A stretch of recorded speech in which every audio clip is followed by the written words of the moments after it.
Okay, hi. My name is Grace Rickerson, and I'm so excited to welcome you to the first lecture in Design for Equitable Systems, where we'll be focusing on systemic level change, why it's critical to making the change we want to see in the world, and how do we start to think about it in a meaningful way. So a little bit about me. My name is Grace, and I will be your instructor for the entire Design for Equitable Systems course that will be delivered this summer. My background is at age 15, I founded a nonprofit to do anti-violence prevention work. And so through our efforts, we work to institute mandatory sexual violence prevention training in schools across the state of Florida, as well as raised hundreds of thousands of dollars for domestic violence survivors, specifically focusing on those populations because of the lack of resources often given. So this was a passion project that led me to really think about how can I inspire other young people to do the systemic level change that they want, and again, about the issues that they care about. And while I was at Rice, I ended up becoming very involved in institutions like the student government and thinking about how do we make that institution more equitable, more responsible, and solving the problems that students are really facing. From everything from diversity, equity, and inclusion limitations to financial accessibility, sustainability challenges, as well as even developments that Rice is doing in our community. How do we help Rice to do that more responsibly? So this level of expertise on both the organizational level, institutional level, gives me a robust understanding of how does social change happen and how do we do it in a way that empowers young people to make the change that they want. And so to kick this off, I would say these readings are very critical to go along with this course, and will help you to contextualize the lecture and go deeper into the topics. Both are about the idea of small solutions, even if they're beautiful ideas, will never really solve our systemic level challenges. And to make the better world that we want, we need to do more critical reflection and understanding of how do you change the social problems at hand. So highly recommend you read these to complement your video, and they'll be linked in the blog posts that will go along with this video. So to kick things off, why tackle systemic injustices? And we'll be talking a little bit about what a system even is, so that you can understand a little bit more about why it's important to think on this level as we tackle the social challenges of our age. So I'm going to kind of throughout this part of the lecture pull up this metaphor by a feminist author called Marlon Frey. So she talks about a bird cage. And one of the big things about this thing is, if you look at just one wire in the bird cage, you can't see everything else. And what this is basically saying is we are often prone to focus on microscopic problems and think about, how do we address this problem of hunger? And if we can do this, we can make a big impact, we can feed people, without realizing that something else is holding someone in place just instead of this just one bar. And that's kind of the current state of social good work. We have billions of dollars that are invested with minimal returns. And usually we're focusing on singular metric areas instead of whole personhood. So we're thinking about, did we feed someone? Did we house someone? Did we educate someone? Without realizing that there are many metrics to a human and making sure that they have the livelihood that they want, especially for people who live in poverty or who are marginalized. And there's a big focus on big ideas versus sustainable efforts. So in the reading that you'll read, Stop Trying to Save the World, they talk about the Project Play Pump, which said, I'm going to give water to all these people in sub-Saharan Africa, without realizing that their big idea was not solving the critical problems of lack of water access, and instead destroy the entire water infrastructure of local communities.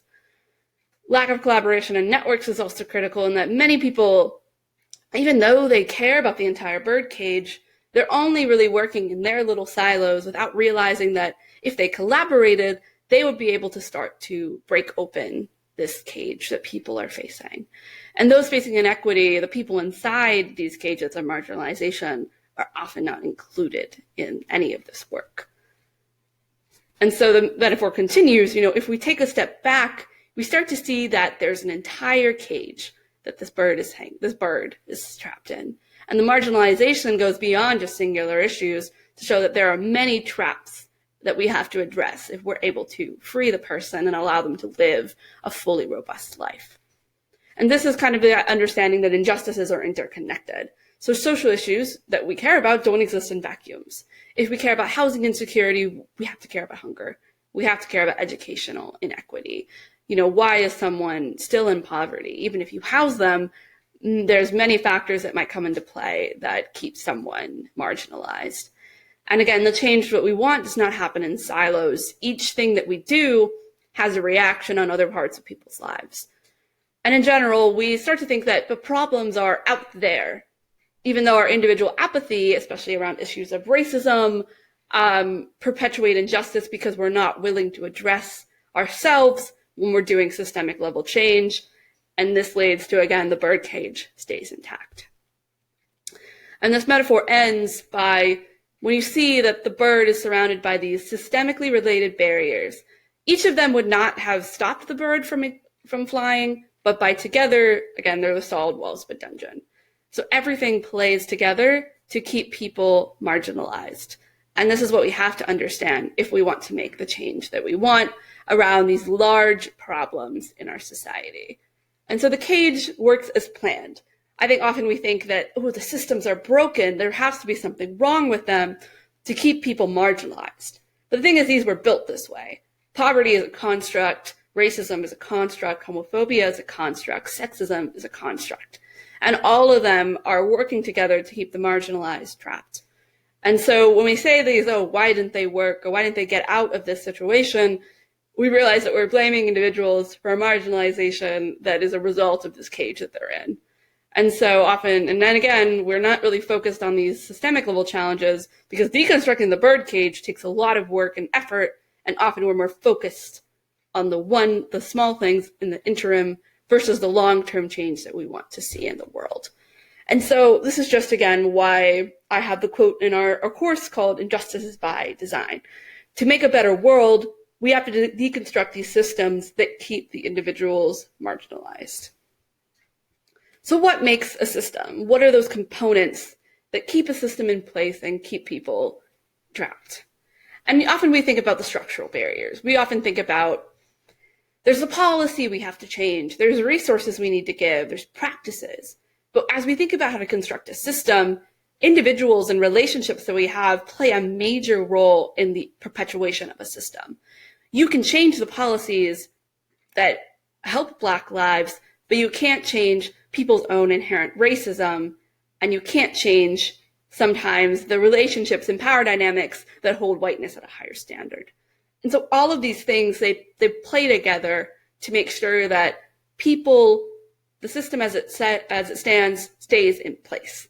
And to really do systemic level change, you have to attack each of these levels to be able to make the change that you want.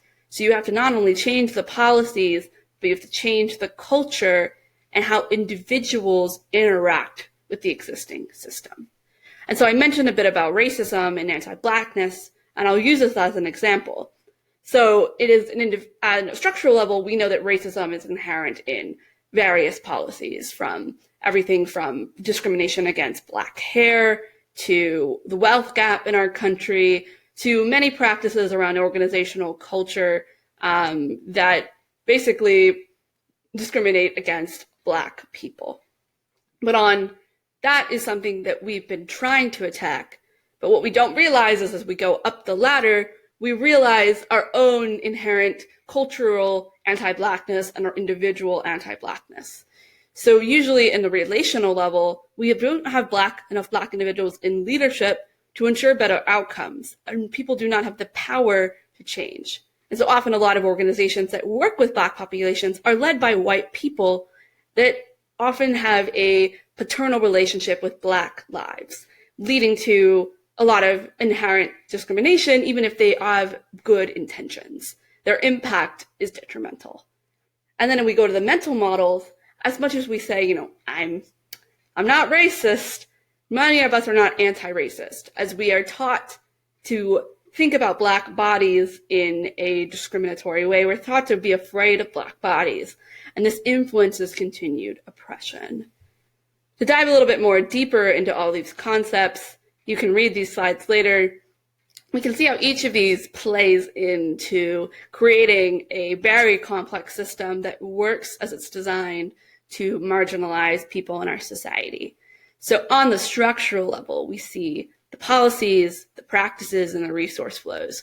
We see how all of them are built in a way to continue unjust systems, from policies benefiting the powerful, practices built by those in power, and resource flows that often give wealth and information to those in power, as well as determine the ways that programs are funded and constructed to continue in ways that don't solve systemic problems. And then to move to the relational, we see the power dynamics, and the people that need to be in power are not there. And those most marginalized, we don't value their insights and their information. We see them often as people that need to be saved versus people that have ways to solve their problems. Connections and relationships, our structures are not set up for systems level thinking. And again, those most marginalized do not have the meaningful connections to uphold themselves, and often are in those paternalistic relationships with other individuals. And then finally, the mental models. If we work on this level, it's a transformational level, because that is the personhood that allows for each of these other things to go on unchecked. And these can be detrimental because those people, we are at the end of the day complacent in these systems. If we benefit from anti-Blackness and we don't do anything about it, we are complacent in that structure. So system change is advancing equity by shifting these conditions that hold the system in place. And throughout this course, we're going to talk a little bit about what does it take to shift the barriers to change in all these conditions, and how we can do it through problem-solving models like design. And so how can we design for systemic change? This is very in-depth in the Deconstructing the Birdcage article, but I'll go a little over it just so y'all can have some basic understanding of the concepts. And so some existing methodologies that they've tested are these three. Fostering an ecosystem, which makes a lot of sense when we think about the birdcage. The birdcage, when most people are working and attacking the microscopic, they're not thinking about the entire cage that keeps people trapped. And so if you build an ecosystem, you can very easily start to work with people who are working across sectors to be able to start breaking open the birdcage and lead to the systems level change that you want. Building a movement is something that we've seen a lot of young people do recent years, from topics like gun violence, climate change, and anti-Blackness recently through the Black Lives Matter protests. And this is all a process of giving capacity to those most marginalized, to give them the power as individuals to start to overcome these oppressive structures. And this is something that can be very powerful as individual agency. You start to see that transformational change. If individuals are changed, they're more likely to criticize the unjust power structures and shift those to be more just. And finally, changing government systems. So government is the largest system that perpetuates many injustices in our society. This is very much an insider demand, but if we can think about our ways to influence the governments to make sure that we're getting the services that we need, and they can also do it on a scale of impact that can change a lot of people's lives. Now, these are some big concepts that we have to talk about and digest, especially as we think about the problems and the systems we want to attack. But some core capabilities that you can start working on today is just to start to see, the larger system. You start to reflect on the ways that anti-Blackness is constructed, homophobia is constructed, poverty is constructed. You can start to share that with others and start to get other people thinking, the system isn't broken, it's working as it was planned and as it was designed. And if it was designed in this way, it can be redesigned for a just society. Make sure to also encourage conversation and reflection. Cultural skills are critical to this work because we are not often connecting with those that are most affected by the social issues. And we're often doing this in a paternalistic way. To reform that, it requires a lot of shifting to focus on the relational and individual structures that hold systems in place. You need to be able to build empathy, build openness, trust building, and listening. Learning to connect with others allows you to understand why things are so deeply ingrained and start to think, how can we work to change these mindsets so that we can work towards a better society for all. And finally, shifting away from reactive problem solving. Many of us think the world is not going to change. This is just how it's always going to be, and we'll just have to try to make it better for those who live here. But if we can think of a collective future that's more equitable, more responsible, we can start to build a brighter future and believe that that brighter future is possible. And I think that as young people, we have the visionary capabilities to do that in a meaningful way. And I'm really excited to see what y'all in this course take away from that kind of visionary thinking of a better world. And some closing thoughts for this video. System changing movements are always going to be leaderful, meaning that they don't require one person in power who holds all the cards. Because to really change the systems, our individuals are so important. And if we are empowering individuals to think on a systems level and to think that the world can be better, and especially those with agencies of problem, we are going to be able to make transformational change, attacking all levels of the system at place. And so this is something that just reflect on as we go through the course, is that you, as someone who's going to be a systems level designer, you are working to empower others in order to give them the agency to solve the problems. So some next readings for next time, we'll be talking about theories of change and how do you construct one that looks at systems level challenges and kind of gives you hope for a world that can be better and that collective vision of a better future. So I recommend that you read the Millennial Impact Report, which talks about our generation and the ways that we like to solve problems. I also recommend that you're going to read the 3 keys to unlocking systems level change, which will help you to start to think about theories of change that look at systems and look at attacking these deeply ingrained problems, deconstructing them to build a better future. Thank you for joining. I'm just excited that y'all are all here. And if anything in this lecture raised any questions for you, or if anything in the readings raised any questions for you, please feel free to email me at any time at grace@designforequitablesystems.com. I'm happy to take your questions, and thank you all for tuning in for this lecture.